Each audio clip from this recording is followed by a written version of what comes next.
안녕하세요 기철이 여러분들, 멋진 기영입니다. 폭스의 판권이 마블로 넘어오면서 엑스맨과 캉의 등장이 예고되었으며 DC 또한 스나이더 컷의 제작과 함께 새로운 도약을 노리고 있습니다. 통합된 세계관이 펼쳐지는 만큼 마블과 엑스맨, DC를 통틀어 과연 어떤 빌런들이 가장 강력한 모습을 보여주었는지 한번 알아보도록 하겠습니다.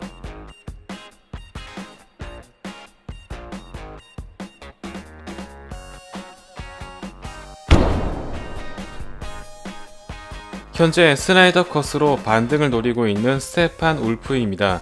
비록 슈퍼맨에게 허무하게 당하긴 했으나 원더우먼과 아쿠아맨을 상대로 상당히 우위를 점했으며 과거 올림푸스 신들과 아마존, 아틀라스 군대들이 연합해야 했을 만큼 엄청난 전투력을 보여주기도 했습니다.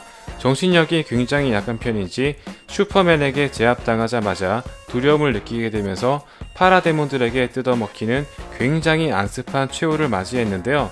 최약체였던 배트맨조차 파라데몬을 처치할 정도였기 때문에 한때 신들과 전쟁을 벌였던 그 인물이 맞는지 의문이 들지 않을 수 없으며 다음에 등장할 최종 보스와 현저히 격차가 벌어진다고 해도 과언이 아닙니다. 압도적인 신체 스펙과 근접전을 자랑하는 타노스입니다. 이미 토르와 헐크는 상대가 되지 않을 뿐더러 스파이더맨과 드렉스조차 잉여 인력에 불과할 정도입니다. 또한 6개의 스톤을 견딜 수 있는 엄청난 내구력과 멘티스의 공격을 어느 정도 버틸 정도로 정신력 또한 뛰어난 편이며 다수의 절대 강자들을 상대로 항상 우위를 점했습니다. 앞에서 언급한 스테판 울프와 비교를 거부할 정도인데요. 스톤 브레이커로 신체를 절단하거나 스트레인지의 마법으로 봉인한 것 외에도 엔드게임에서 완다의 염력과 캡틴 마블로 제압하는 방법이 늘어나긴 했지만 6탄전에서만큼은 현존 최강이라고 해도 과언이 아닙니다.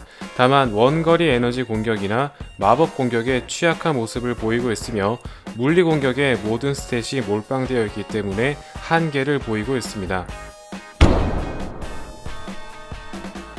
그 어떤 공격도 통하지 않는 세바스찬 쇼이입니다. 물리 공격을 비롯해 열 에너지까지 모조리 흡수할 수 있는 능력을 지니고 있기 때문에 일반적인 총기류는 물론 하복이 날린 플라즈마까지 흡수했으며 영화 후반부에서는 핵 에너지까지 컨트롤 가능한 것이 밝혀졌습니다.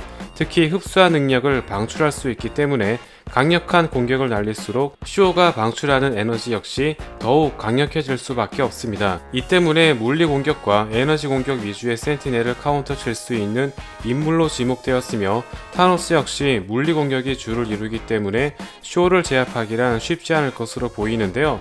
유일한 약점이 정신 공격으로서 방심한 틈을 타 헬멧을 벗긴 매그니토와 찰스의 공격으로 겨우 리타이어 시키게 되었습니다. 지금까지 등장한 엑스맨 영화를 통틀어 탑3 안에 들어갈 만큼 강력한 뮤턴트인데요.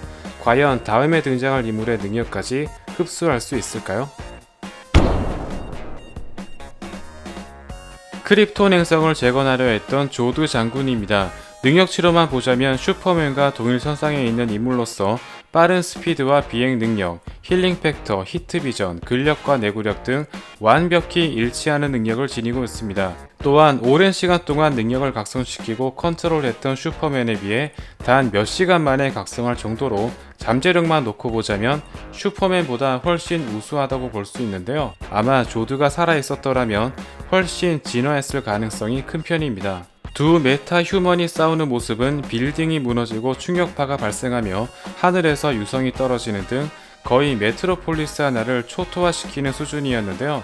다만 DC 확장 유니버스에 등장한 슈퍼맨의 경우 인간들이 만든 무기가 어느 정도 통할 정도였으며 지구 환경에 노출되면 급작스러운 신경 감각의 증폭으로 인해 적응 기간이 필요하다는 단점이 있습니다. 결국 파우라가 미군에 의해 격추되거나 조드 역시 목이 꺾여 리타이어 되는 등 신체가 버티지 못할 정도의 충격을 받게 되면 사망하게 되며 크립톤 행성 출신인 만큼 크립토나이트에게 매우 취약하다는 단점이 있습니다.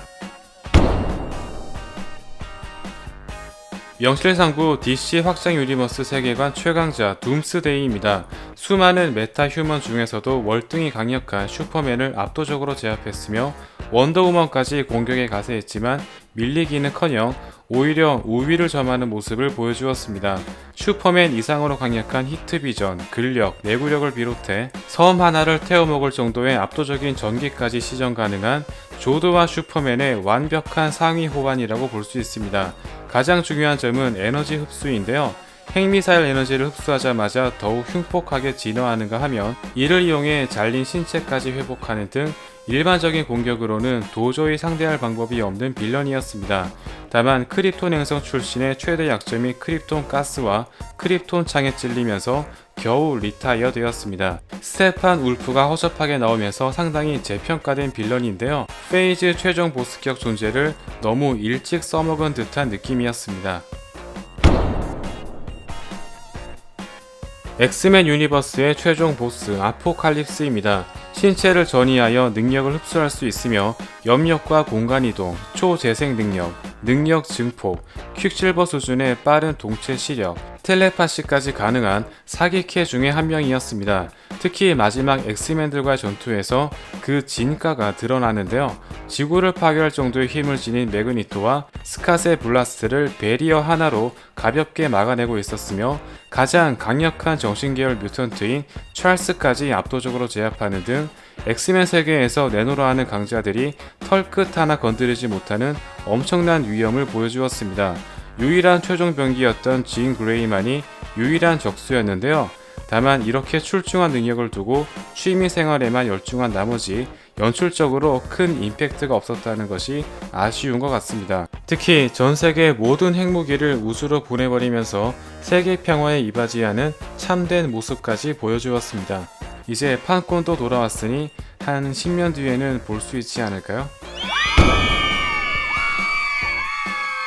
아스가르드의 진정한 왕이자 MCU 최고의 캐릭터로 평가받고 있는 헬라입니다. 가장 단단한 금속인 우르와 수루트의 신체를 관통할 정도의 네크로소드와 뛰어난 스피드와 힐링 팩터, 근접전을 지니고 있으며 맨손으로 망치를 파괴할 정도로 근력적인 면에서는 단연 최상위권이라고 해도 과언이 아닙니다. 특히 아스가르드로부터 능력이 증폭되는 설정은 세바스찬 쇼와 둠스데이가 가지고 있는 에너지 흡수 능력을 훨씬 상회하는 편이며 오딘이 죽고 수루트가 봉인된 이상 더 이상 MCU 세계에서는 그녀의 적수가 없는 상태였습니다.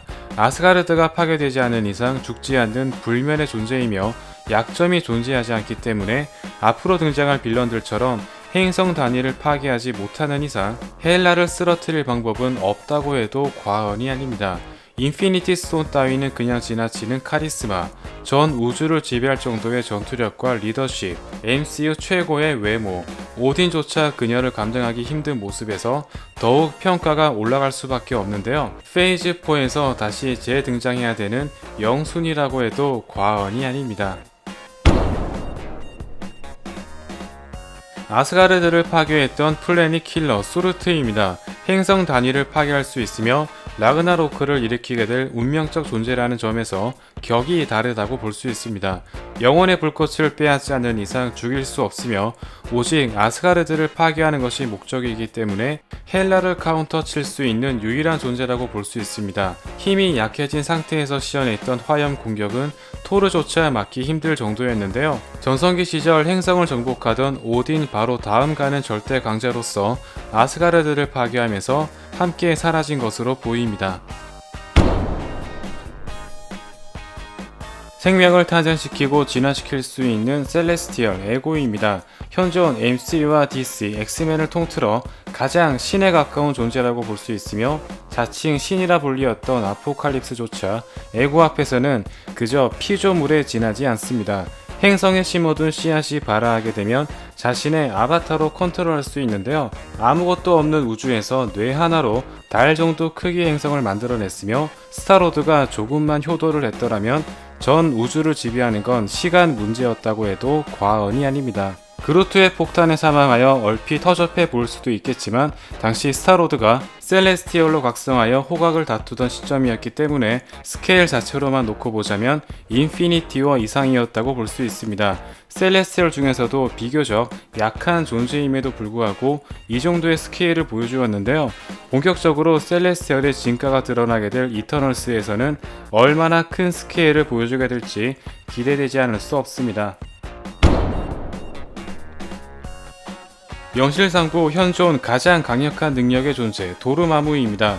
앞에서 등장했던 생명과 행성을 창조하는 에고보다 훨씬 고차원적인 존재로서 다크 디멘션이라는 차원을 지배하는 진정한 신격 존재라고 볼 수 있습니다. 스트레인지에서 언급되었던 리빙 트리뷰널이나 인피니티 스톤을 창조한 존재들을 제외한다면 현존 가장 강력한 존재라고 해도 과언이 아닙니다.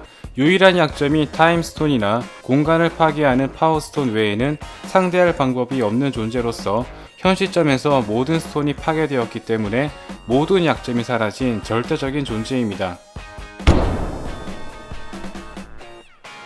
모든 빌런들의 활동을 잠재운 코로나입니다. 아무리 강력한 전투 능력과 차원을 다스리는 힘이 있다고 한들 코로나 바이러스 앞에서는 한낱 감염체 정도에 지나지 않는데요. 현재 스파이더맨 역시 마스크를 착용한 채 촬영에 임할 정도로 히어로들조차 당해낼 인물이 없다고 해도 과언이 아닙니다. 스트레인지는 과연 코로나까지 예상했을까요? 닥터 스트레인지 2에서 어떤 전개가 벌어질지 한번 기대해 보도록 하겠습니다. 지금까지 마블과 DC, 엑스맨 최고의 전투력을 자랑하는 빌런들이었습니다. 항상 주인공들보다 월등한 능력을 지닌 존재들이기 때문에 압도적인 신체 스펙과 능력은 물론 거의 약점이 없는 존재까지 등장하고 있는 것 같습니다. 개인적으로는 엑스맨들을 전멸시켰던 센티넬이 굉장히 인상 깊은데요. 앞으로 공개될 캉을 비롯해 다양한 매력을 지닌 빌런들이 등장하기를 기대해 보겠습니다. 다음 시간에도 재미있는 리뷰로 돌아오겠습니다. 감사합니다.